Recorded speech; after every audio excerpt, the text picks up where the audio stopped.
Joining us this morning for more on the story of the Trump presidency and the Mueller investigation is former prosecutor and UC Hastings professor Rory Little. You've had a chance to look at the questions. I can't expect you to verify whether those are in fact going to be the questions asked, but are those the type of questions that a federal investigation would ask somebody like the president? Well, I think the questions are very similar to what they would ask, but they're just the opening question. They're the general question. You got to believe the prosecutor's going to have a lot of follow-up there because Trump isn't going to answer the general question. He's going to say, well, what do you mean? And then they're going to go down specifics. Because I've noticed the questions, a lot of it is like, what were you thinking? What was your intention? Who did you talk to and when? What did you say? They're sort of open-ended. I would be a little afraid to answer them myself. Well, you know, first, I mean, this shows that they're looking at the obstruction of justice because obstruction of justice is all about your intention, all about what's in your head.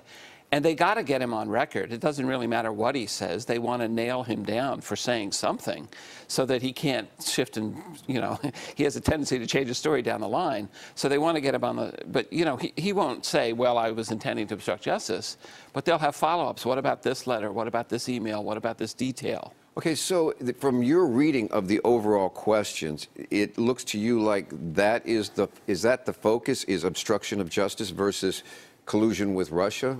Well, I think they had, you know, the firing of Comey. Yeah, they broke them into 4, you know, units, but there's a lot of obstruction in there. But they're also looking at this connection between the Trump campaign and these Russians. We've had 13 Russians indicted already for falsifying identities and sort of the fraud on the election. The only question is, what connection was there to the Trump campaign, and what did Trump know about it? Now, when you sit down for this type of interview,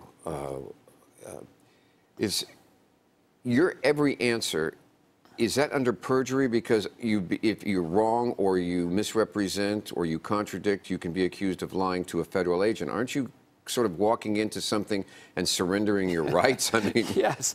Yeah. I mean, a good lawyer would advise this person to not talk, but he wants to talk. And he seems to fire lawyers who tell him he shouldn't talk. And I think he's relying on his presidential authority. No matter what he says, he can later say, I'm going to pardon myself.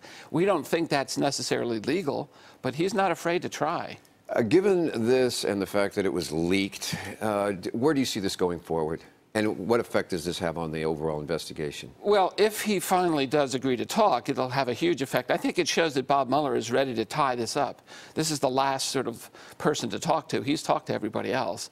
And then I think you really see a Watergate-like presidential crisis where you're going to have executive branch authority by the president asserted against judicial branch authority, and the independence of this prosecutor will be questioned.